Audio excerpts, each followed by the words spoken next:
Hey guys, welcome back to another video. So in today's video we're going to go over how to declutter your home and our kind of experience with minimalism. So by the end of this video you're going to have some practical tips to be able to implement this into your own life if it's of interest to you, and also kind of our personal experience with minimalizing and the effects, the positive benefits that's had on our life so far.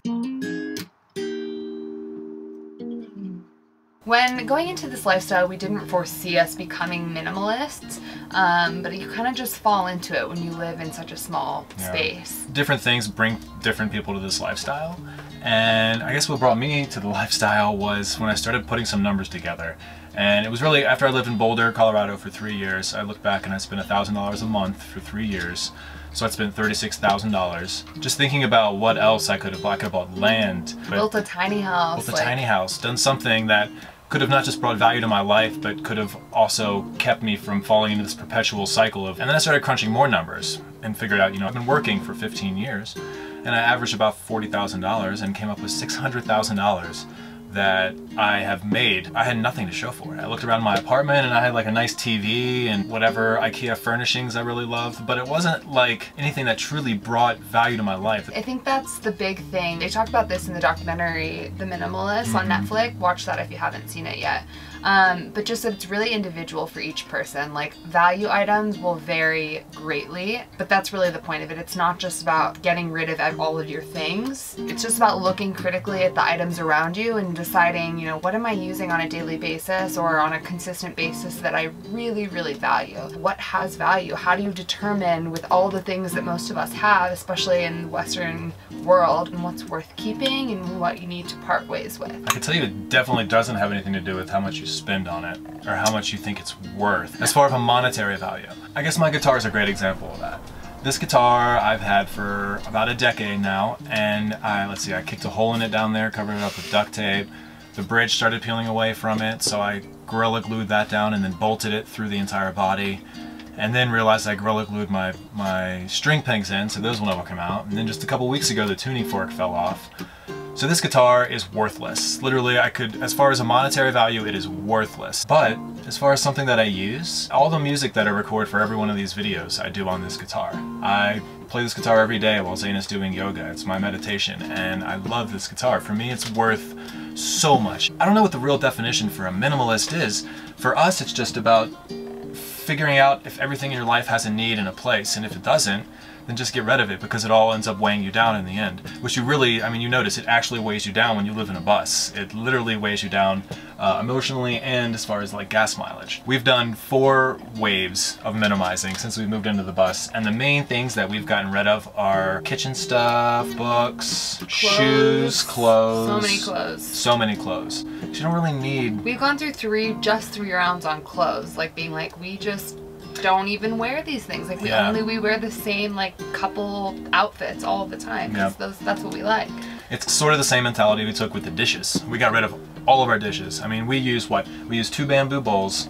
We use 2 spoons, 2 forks, we have 2 butter knives, we have 2 regular knives, we have a big bowl that we use, 1 cutting board, 2 coffee mugs, 1 French press, 1 espresso maker. We have a pot for boiling water on the wood stove, pot and a pan. The more dishes you have, the more you're going to use them and let them just pile up. Yeah. Same thing with the clothes. The more clothes you have, the more you're just going to wear them and let your hamper get filled. I think it's interesting because a lot of people, you will ask them what brings them value. People determine that really differently. But I think the question that we're trying to ask ourselves, is it something that you're using on a consistent basis, and is it really practical to your everyday life, or is it something that like you need very infrequently and you can borrow when you need it, or rather than having this like way of thinking of like, I need it, so I'm gonna buy it and now I have it, and then all of a sudden you have all this stuff that you like don't even know that you have because you used it that one time for that one purpose. We don't have to fill our lives with all these things that we'll never use. It becomes very like addictive. When we got rid of stuff the first time, there was things I was holding on to. I mean, as a human, you just want to hold on to so many things. Definitely. We cleared out 2,000 square feet and consolidated everything down to our 112 square feet that we live in right now. And you know, there's things that I was like, I thought I was really gonna miss when I got rid of it, and I was like, oh man, I paid so much for that.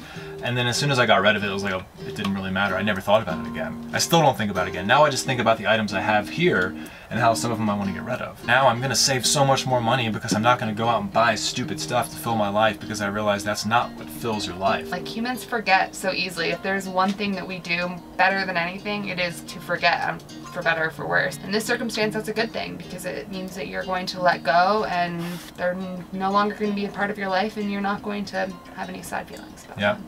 You think back, how did I even get this in the first place, and why? And well, you get it for one occasion usually, that you could have just borrowed it from somebody else. Or you get it because, like, people have, you know, people in some sort of subconscious way have told you that you don't have a complete unless you have all of these little things. And it's like, but wait, what do you actually use? Like, what do you use for your life? Like, what is a reflection of what's important to you, as opposed to just trying to have it all to have it all? Exactly. And it also, the great thing is, all the things we just showed you pictures of are all items that we really, really appreciate. Yeah. We love our little bamboo bowls. We use them as plates. We use them for everything. We use them 3 times a day. Yeah, exactly. We use a lot of the stuff 3 times a day, in fact, and we don't take it for granted. We love our little mugs that, you know, I got that at the dollar store. That doesn't matter.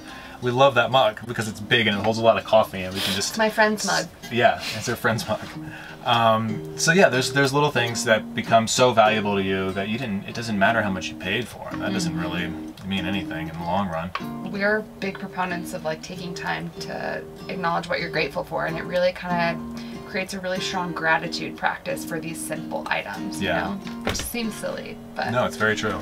We just want to say, once again, above all, like, this is a very personal process, and you don't want to compare what's valuable to you to someone else and feel whatever. Like, this is your thing. Just be willing to look at your items and ask yourself this question, and if having a bunch of kitchen items is important to you, then have them all, you know? Everyone values different things differently, and that's totally fine. Sentimental value is a big thing, and we're definitely not trying to undermine that. If you I have items that were my dad's, and I will always have those. Like, I just know it, you know? And we even have an empty beer bottle here, because we got that bottle to commemorate our 100th subscriber. Which is huge. Which is huge, and we'll always have that bottle and always look back on it and remember that, because that means something to us. I guess that kind of brings me to the next thing. It's waste. Because that's a huge problem, obviously, in this world that we live in, is waste. Just how much are we creating with the things that we purchase? Not only that, but what went into making that product. Like, America is so disconnected from, like, where things come from, and the fact that, especially for clothes, like, people are actually making your clothes and considering the working conditions and, like, the human rights violations that are occurring with all of these products with huge companies, you know, technology companies, clothing companies, and it's just like, stop for a second.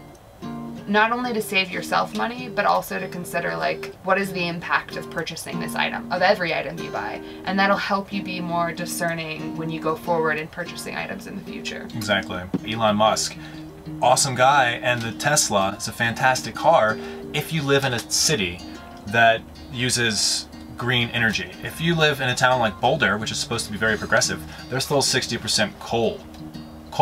So actually driving a Tesla at that point, you're charging it off of coal.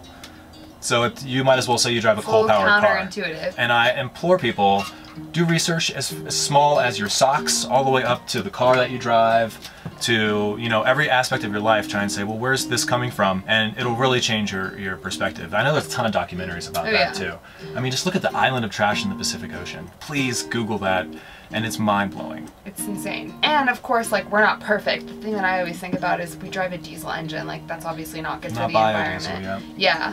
But we do our best, and that's kind of what it's about. It's not about, like, being perfect, because you can't be living in this society. Like, you just can't be. Maybe if you get completely off the grid, but even then, it's just, we've created a system that makes it so difficult to be fully green. I was an Amazon-aholic for a while, and I couldn't stop just buying something.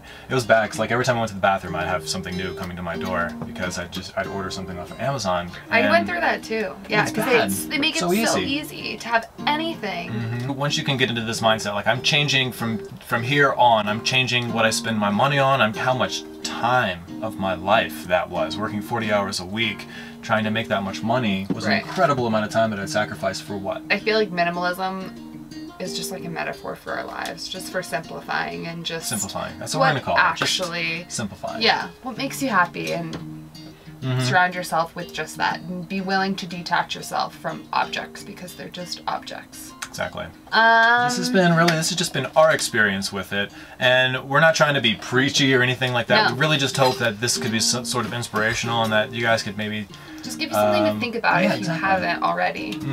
You're basically learning from all of our mistakes throughout all these videos. So please, if you have any questions, if you have any comments, drop them below. We always check our comments and respond. Don't forget to subscribe, like, share. That was a fast one. It's gonna be hard to cut. Hold on, say that again. Don't be afraid to subscribe. Don't be afraid. Don't be afraid. Don't be afraid. Drop your comments below. Hold on, let me restart that. If you like this content, please subscribe, like, and share. Thanks for watching so much, guys. Thank you, guys. And we will see you next time. Yep. Bye. Bye. Baby, I'm putting that in. No.